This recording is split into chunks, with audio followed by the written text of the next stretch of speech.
Karbonator tank merupakan alat yang digunakan untuk mereaksikan susu kapur di dalam liquor dengan gas CO2. Di PT Industri Gula Glenmore memiliki 3 unit bejana karbonator yang digunakan bergantian secara berkala.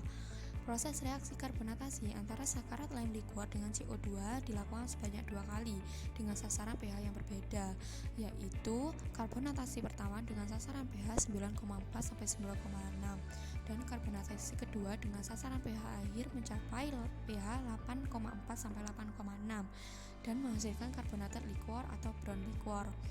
Pada proses ini terjadi penghilangan warna dan abu, di mana warna tertangkap oleh endapan CaCO3 dan dihilangkan dalam filtrasi. Penghilangan warna mencapai 30-50%.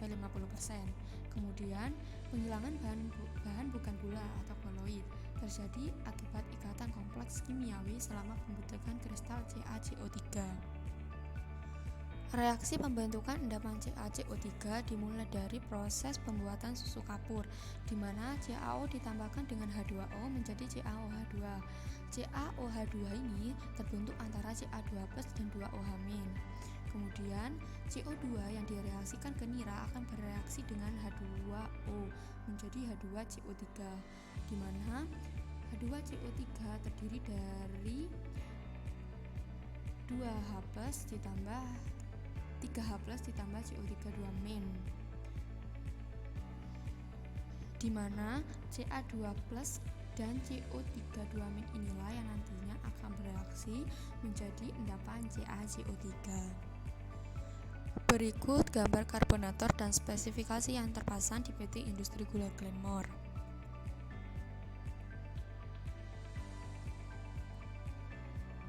Berikut sasaran operasional di karbonator.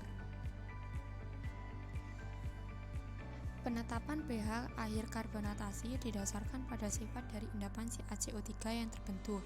Secara teoritis, CO2 akan mengabsorpsi zat bukan gula yang didominasi oleh zat abu untuk selanjutnya akan diikat bersama endapan yang terbentuk. Namun, menurut Chung Chi Cho, partikel endapan garam kalsium karbonat yang terbentuk akibat absorpsi CO2 optimum hingga pH 8,2. Bila kurang dari pH tersebut, maka endapan CaCO3 akan memiliki diameter yang lebih kecil, sehingga endapan dapat lolos pada proses penapisan. Oleh karena itu, setelah dilakukan pengkajian teori dan penelitian sifat liquor dan endapan CaCO3 yang terbentuk pada proses DRK, maka di PT IGG ditetapkan pH 8,4-8,6 sebagai pH optimum akhir reaksi karbonatasi. Berikut kendala yang terjadi pada karbonator. Yang pertama, pH liquor tidak tercapai dan berlebih. Kemudian, suhu liquor dari karbonator 1 tidak tercapai dan turbidity lebih dari 100 NTU. Berikut cara menghitung waktu tinggal liquor di karbonator tank.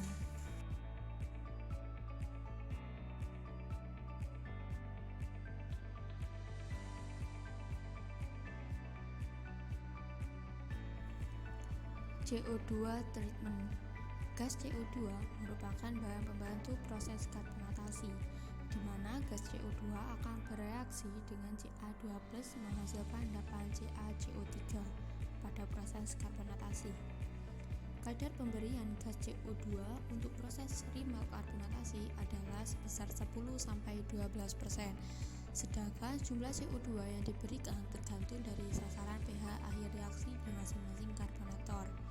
pH akhir reaksi dari karbonatasi adalah antara pH 8,4-8,6. Fungsi dari gas CO2 adalah mengabsorpsi zat bukan gula sekaligus menurunkan kadar kapur pada nira. Gas CO2 sendiri langsung diambil dari gas buang boiler melalui proses penyadapan.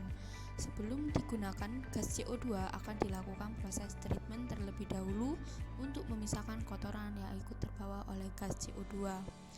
Proses pemisahan kotoran yang terbawa oleh gas CO2 dilakukan pada gas scrubber.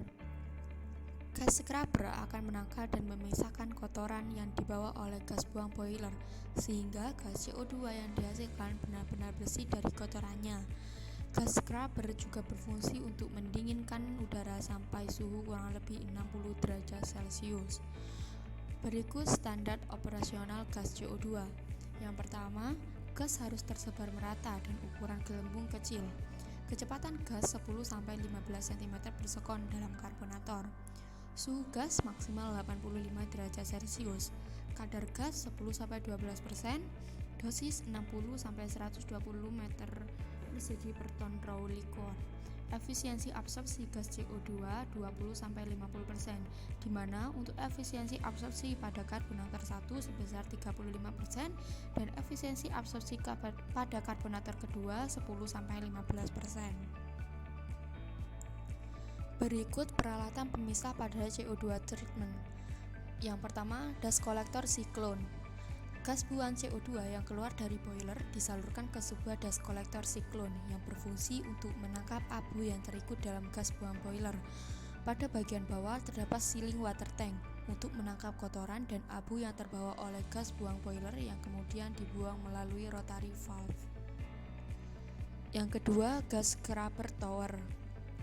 Gas buang yang telah terpisah dari kotoran akan menuju ke gas scrubber untuk mendinginkan gas dan menangkap abu halus yang lolos dari dust collector siklon dan jatuh pada bak penampung. Yang ketiga, venturi scrubber. Gas yang masuk venturi scrubber kecepatannya menjadi tinggi ketika melewati throat dan terjadi kontak dengan cairan. Cairan ini dikabutkan menjadi butiran halus yang menjebak partikulat efisiensi yang tinggi. Partikulat yang besar dan berat akan jatuh secara gravitasi. Dan yang terakhir, mist separator dan mist catcher.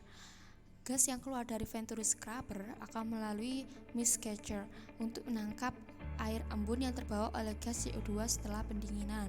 Gas CO2 yang sudah dingin dan bersih akan ditarik dan didorong dengan pompa vakum ke dalam tangki penampung gas CO2 yang terletak di stasiun pemurnian. Berikut gambar CO2 treatment yang terpasang di IGG.